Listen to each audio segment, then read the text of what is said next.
시편 71편 4절부터 21절 말씀까지 제가 봉독하겠습니다. 나의 하나님, 나를 악한 사람에게서 건져주시고 나를 잔인한 폭력배의 손에서 건져주십시오. 주님, 주님밖에는 나에게 희망이 없습니다. 주님, 어려서부터 나는 주님만을 믿어왔습니다. 나는 태어날 때부터 주님을 의지하였습니다. 어머니 뱃속에서 나올 때에 나를 받아주신 분도 바로 주님이셨기에 내가 늘 주님을 찬양합니다. 나는 많은 사람에게 비난의 표적이 되었으나 주님만은 나의 든든한 피난처가 되어 주셨습니다. 온종일 나는 주님을 찬양하고 주님의 영광을 선포합니다. 내가 늙더라도 나를 내치지 마시고 내가 쇠약하더라도 나를 버리지 마십시오. 내 원수들이 나를 헐뜯고 내 생명을 노리는 자들이 나를 해치려고 음모를 꾸밉니다. 그들이 나를 두고 말하기를 하나님도 그를 버렸다. 그를 건져줄 사람이 없으니 쫓아가서 사로잡자 합니다. 하나님, 나에게서 멀리 떠나지 마십시오. 나의 하나님, 어서 속히 오셔서 나를 도와주십시오. 나를 고발하는 자들이 부끄러움을 당하고 흔적도 없이 사라지게 해 주십시오. 나를 음해하는 자들이 모욕과 수치를 당하게 해 주십시오. 나는 내 희망을 언제나 주님께만 두고 주님을 더욱더 찬양하렵니다. 내가 비록 그 뜻을 다 헤아리지는 못하지만 주님의 의로우심을 내 입으로 전하렵니다. 주님께서 이루신 구원의 행적을 종일 알리렵니다. 주님, 내가 성전으로 들어가 주님의 능력을 찬양하렵니다. 주님께서 홀로 보여주신 주님의 의로우신 행적을 널리 알리렵니다. 하나님, 주님은 어릴 때부터 나를 가르치셨기에 주님께서 보여주신 그 놀라운 일들을 내가 지금까지 전하고 있습니다. 내가 이제 늙어서 머리카락에 희끗희끗 인생의 서리가 내렸어도 하나님, 나를 버리지 마십시오. 주님께서 팔을 펴서 나타내 보이신 그 능력을 오고 오는 세대에 전하렵니다. 하나님, 주님의 의로우심이 저 하늘 높은 곳까지 미칩니다. 하나님, 주님께서 위대한 일을 하셨으니 그 어느 누구를 주님과 견주어 보겠습니까? 주님께서 비록 많은 재난과 불행을 나에게 내리셨으나 주님께서는 나를 다시 살려주시며 땅 깊은 곳에서 나를 다시 이끌어내어 주실 줄을 믿습니다. 주님께서는 나를 전보다 더 잘되게 해주시며 나를 다시 위로해 주실 줄을 믿습니다. 아멘. 오늘 말씀을 보면 한편에서는 신뢰와 확신이 있고 해주실 줄 믿습니다 하는 얘기가 있고, 한쪽에서는 불안한 마음이 있습니다. 그렇죠? 자, 여러분들이 저와 함께 이 본문을 잘 읽으셨으면 한 가지 분명한 걸 깨달으실 수 있을 텐데, 오늘 시편 71편을 쓴 분이 가장 걱정하고 있는 게 뭘까요? 가장 걱정하는 거 뭘까요? 하나님 앞에 버림받는데, 특별히 어떨 때 버림받는 거? 나이가 들어서 머리에 희끗희끗 인생의 서리가 내렸을 때, 늙었을 때 하나님이 나를 버리지 않을까 하는 두려움이 있습니다. 지난주에 여러분이 기억하신다면 제가 여러분들에게 드린 말씀이 하나님은 치사한 하나님이 아니다라는 말씀을 드렸는데, 오늘은 그것과 좀 유사한 면이 있습니다. 하나님은, 따라해 볼까요? 하나님은 배신하는 하나님이 아닙니다. 많은 분들이 가지고 있는, 특별히 요새 현대인들이 가지고 있는 두려움 중에 하나는 나이가 들면 내 가치가 떨어지지 않을까, 사람들이 나에게 관심을 덜 주고 나를 덜 사랑하지 않을까, 내가 천덕꾸러기가 되지 않을까 하는 두려움이 있습니다. 그것을 만드는 가장 큰 원인 중에 하나가 바로 정년제도인데요. 원래 정년은 왜 생겼을까요?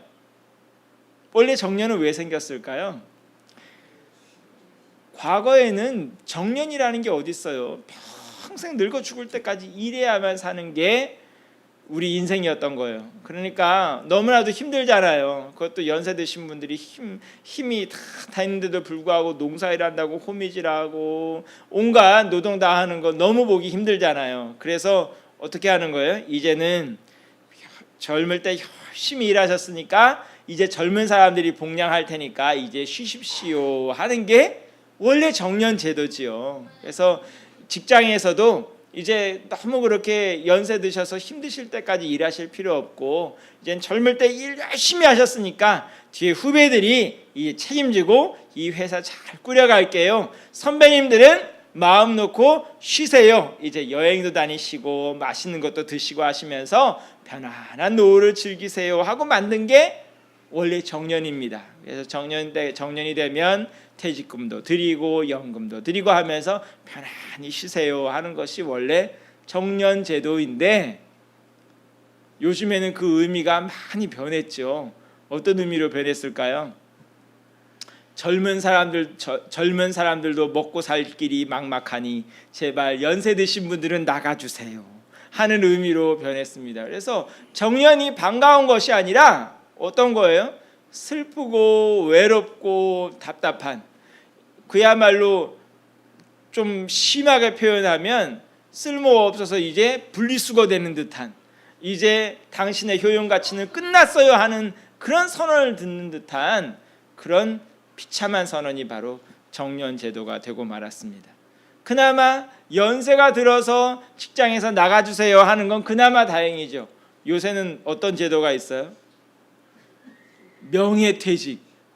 명예퇴직이 언제부터 있냐 하면요, 30대부터 있더라고요. 30대부터. 아니 한창 이제 대학 나오고 이제 막 일 배우고 좀 이제 숙련됐다 싶은데 명예퇴직을 당하는 거예요. 말이 명예퇴직이지 퇴직 명예스럽지 않습니다. 그렇죠? 말이 명예스러운 퇴직이 아니라 불명예스러운 퇴직인 거죠. 떨려나는 겁니다. 자기가 원해서도 아니고 직장에서 이래저래 압박을 주니까 떨려나는 거죠. 정년이 아주 이상한 제도가 되고, 그러다 보니까 나이가 든다는 것은 더욱더 비참해집니다. 그래서 많은 사람들이 나이가 들면 내가 집안에서도 천덕꾸러기가 되고 사회에서도 천덕꾸러기가 되고, 그러다 보니까 그 생각이 어디로도 이어져요?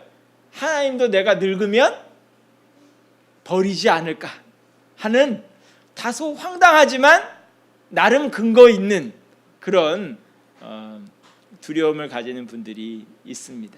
그래서 교회에서도 보게 되면 교회 정년 제도도 바로 그런 거거든요. 많은 교회들에서도 보통 70대 많은 교단들이 70세가 되면 정년 제도를 두는데, 그것도 역시 뭐 하자는 거예요? 이제 선배님들 열심히 일하셨으니까 이제 후배들이 열심히 일할 테니까 뒤에서 이제 마음을 편안히 하시고 교회에 기쁜 마음으로 다니세요. 맨날 머리에 막 지나도록 교회에 이끌어가는 문제에 너무 이제 힘들어하지 마시고 이제 노후에 정말 하나님 앞에 서기까지 인생의 마무리를 잘 하세요 하는 그런 게 정년인데, 나이 70대가 되면 어떨까요? 정말 일을 할 수 없을 만큼 피폐해져 있을까요? 아직도 멀쩡하거든요. 생각도 멀쩡하고 몸도 멀쩡한데 쉬라 그러니까 떨려나는 것 같잖아요. 밀려나는 것 같잖아요. 그렇죠? 우리 교회는 참고적으로 정년이 몇 세일 것 같아요? 정년이 80세예요. 제가 이 규약을 만든 것이 2004년에 제가 저희 교회 담임 목사 그 직분을 받으면서 그 당시에 규약을 만들었는데 10년도 넘은 규약이에요. 그 당시에 많은 교회들이 정년을 앞당기고자 막 노력했을 때 저는 거꾸로 앞으로 100세 시대 되고 뭐 오래 산다는데 정년 그렇게 앞당겨서 그 많은 그 장로님들 권사님들 뭐 할 거냐, 그래서 오히려 정년을 늘려놨어요. 80세로 늘려놨거든요. 아니나 다를까 몇 년 전부터 주요 교단들 중에서 아예 정년 제도를 없애는 교단들도 생기고 있어요. 명목상으로는 걸어뒀지만 아예 정년 제도가 사라진 교단들도 있어요. 교회 안에서 정년이라는 것, 여러분들의 가치가 다 떨어졌다는 걸 의미하는 것이 아닙니다. 주님 앞에서는 오히려 여러분들은 시간이 지나면 지날수록 더욱 가치 있는 존재가 된다는 것을 여러분들은 기억할 필요가 있습니다. 마치 뭐 같으냐 하면요, 요새 막 화가들이 그린 그림도 가치 있지만 오히려 옛날에 유명하신 분들이 그린 그림들이 더 가치가 있죠. 그런 그림들은 어때요?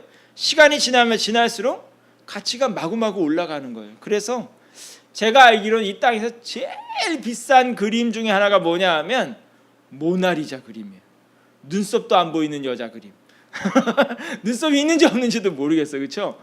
모나리자 그 그림이 가치가 제가 언제 한번 들었더니 조 단위에 가깝게 그림 가치가 올라가 있어요. 그 누가 사겠어요? 아무도 못 사요. 그 그림은.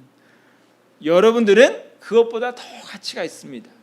얼마나 가치가 있다고 했을까요? 따라해 볼까요? 천하보다 더 귀한 생명.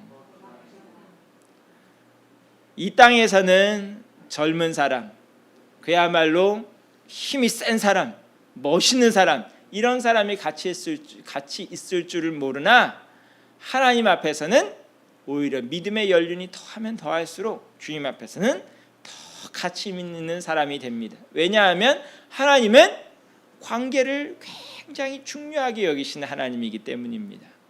하나님과 깊은 관계를 1년 가진 사람과 2년 가진 사람과 10년 가진 사람, 20년 가진 사람이 같을 수가 없다, 이 소리입니다. 그것을 제일 잘 보여주는 사람이 누굴까요? 구약에 가면요, 에녹이라는 사람이 있었어요. 에녹이라는 사람이 있었는데 이 사람은 하나님과 성경의 표현대로 하면 동행을 했는데 1년 동행하고 2년 동행하고 3년 동행하고 시간이 지나면 지날수록 누가 더 재밌어질까요? 하나님이 더 재밌어져요. 하나님이 에녹과 사귀면 사귈수록 더 좋은 거예요. 하나님은 사람과 사람을 오래 사귀면 사귈수록 사귀는 맛을 아는 분이에요. 그러다 보니까 에녹과 사귀다 보니까 몇 년이나 사귀어봤다고 했을까요? 죽을 때까지. 자, 몇 년이나 사귀어봤다고 했을까요? 300년을. 하나님께서 에녹과 300년을 같이 사귀어본 거예요. 그랬더니 어떠했을까요? 너무 좋은 거예요. 그래서 어떻게 했다고 했을까요? 죽음을 보지 않고 곧바로 하나님께서 올리셨다고 했습니다. 죽음을 보지 않은 성경에 몇 안 되는 사람 중에 하나입니다. 또 다른 사람 누가 있을까요? 엘리야. 에녹과 엘리야는 성경에 죽음을 맛보지 않은 사람으로 등장하는데 특별히 에녹은 하나님과 한 300년 동안 사귀어 보니까 하나님이 더 재밌어. 그래서 아예 죽음을 보지 않고 불러가신 분 중에 한 분입니다. 오늘도 하나님은 여러분이 나이 들었다고 절대 버리는 하나님이 아닙니다. 하나님은 그렇게 치사하고 배신하는 하나님이 아닙니다. 오히려 하나님은 여러분과 오래 사귀면 사귈수록 더 좋아하는 하나님입니다. 그래서 오늘 주보를 보시면 제가 기도의 의미에 대해서 어떤 분의 글을 인용해 놨는데요. 차준희 교수님 글을 인용해 놨습니다. 그 기도 내용을 제가 한번 읽어볼게요. 기도의 궁극적인 목적은 하나님과 기도자의 특별한 관계를 재확인하는 것입니다. 하나님의 사람들에게 기도는 어떤 기적을 만드는 마법사의 요술지팡이가 아닙니다. 기도는 기적을 불러올 수 있지만 기적 자체가 기도의 궁극적인 목적은 아닙니다. 기도가 기적을 동반하든 하지 않든 간에 우리는 기도를 통해 하나님이 인생의 주 되심과 아버지 되심을 뜨겁게 확인하게 됩니다. 기도는 자녀의 기도를 뿌리치지 않고 귀담아 들으시는 하나님을 체험하게 합니다. 이것이 기도의 궁극적인 목적입니다. 하나님께서 아버지가 되어 주신다는데 그 이상 무엇을 더 바랄 수 있겠습니까? 기도는 하나님과 우리 사이의 관계를 확신하는 시간입니다. 최근에 우리나라에서 한 재벌 가문에서 굉장히 시끄러운 일을 벌이고 있죠. 90대가 된 아버지와 60대 아들들끼리 드라마에서 보던 아주 재밌는 권력관계, 권력 다툼을 보여주고 있습니다. 그 상황에서 보여주는 아버지와 아들 관계는 어때요? 좋은 관계예요? 나쁜 관계예요? 나쁜 관계라고까지는 뭐라고 말을 못하겠지만 복잡한 관계입니다. 아들과 아버지 간에도 뭐하는 관계예요? 쥐판 튕기는 관계입니다. 지분 싸움하는 관계인 거죠. 여러분의 관계는 어때요? 여러분의 아버지와 지분 따질 일 있나요? 지분 따질 게 뭐가 있어요? 혹시 주식 들고 계시는 분이 있을지는 모르겠지만 아버지와 지분 따질 아들과 아들이 어디 있어요? 우리 교회에는 감사하게도 재벌이 한 사람도 없습니다. 웬만하면 그 신문에 나온 그 재벌 가문처럼 되지 않기를 간절히 축원합니다. 돈이 있더라도 정말 부모 자식 간에 돈 가지고 쥐판 튕기는 관계 된다는 게 얼마나 복잡한 관계입니까? 그렇죠? 하나님 아버지와 우리 관계는 어떤 관계일까요? 쥐판 튕기는 관계가 절대 아닙니다. 왜요? 쥐판 튕기면 누구만 손해 나는 거 알아요? 하나님만 무진장 적자가 나는 거 알아요. 제가 지난 주일날 제 딸이 저한테 설명해 준 그 얘기했죠. 기억나세요? 저는 계산 못 하겠는데 제 딸은 제 아들 지금까지 키우는데 1억 몇천만 원이 들었대요. 도저히 믿어지지 않지만, 그렇죠? 하나님께서 여러분을 지금까지 키우는데 얼마나 들었을 것 같아요? 얼마나 비용이 들었을까요? 따라해 볼까요? 하나님은 나를 위해 예수님의 목숨을 버리셨습니다. 그보다 더 많이 투자할 수 있는 게 뭐가 있어요, 그렇죠? 이 땅에 재물을 투자해도 권력을 놓고 버려도 명예를 놓고 버려도 그 이상 더 투자할 것이 없습니다. 하나님은 이미 여러분들을 사랑한다는 최고의 표현을 보여주셨습니다. 더 이상 더 보여줄 것이 없습니다. 기도를 통해 여러분들은 확신을 얻게 되기를 원합니다. 하나님 앞에는 젊은이든 연세 드신 분이든 가치 없는 분이 한 사람도 없습니다. 여러분 모두가 매우 가치 있는 분입니다. 재물이 대산해서도 아니고요, 여러분이 도덕적으로 완벽해서도 아니고요, 여러분의 인생이 정말 화려해서도 아니고요, 하나님은 여러분 자체로 가장 완벽하게 가장 가치 있는 존재로 여기신다는 것 여러분 이 시간 확신하기를 원합니다.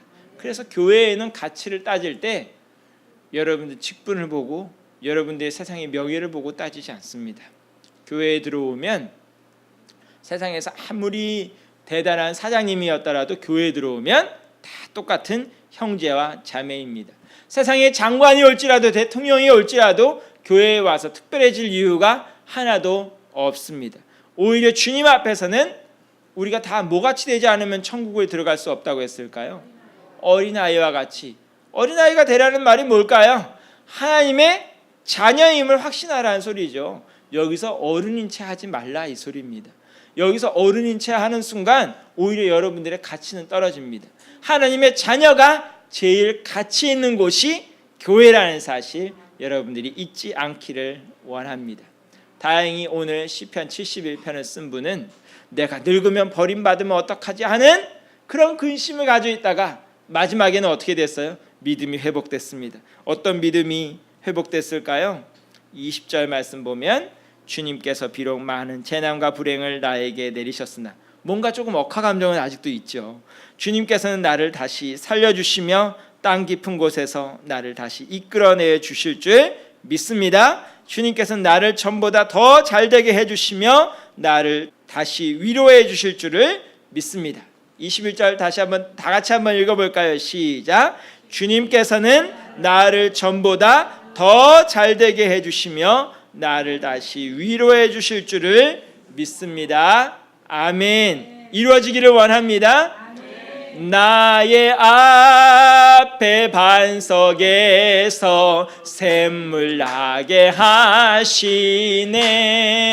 나의 앞에 반석에서 샘물 나게 하시네. 무슨 일을 만나든지 만사 형통하리라. 무슨 일을 만나든지 만사 형통하리라. 무슨 일을 만나든지 만사가 형통할 것입니다. 뻥 뚫릴 것입니다. 길이 날 것입니다. 하나님께서 길을 여실 것입니다. 잘되게 해주실 것입니다. 위로해 주실 것입니다. 치료해 주실 것입니다. 기도하겠습니다.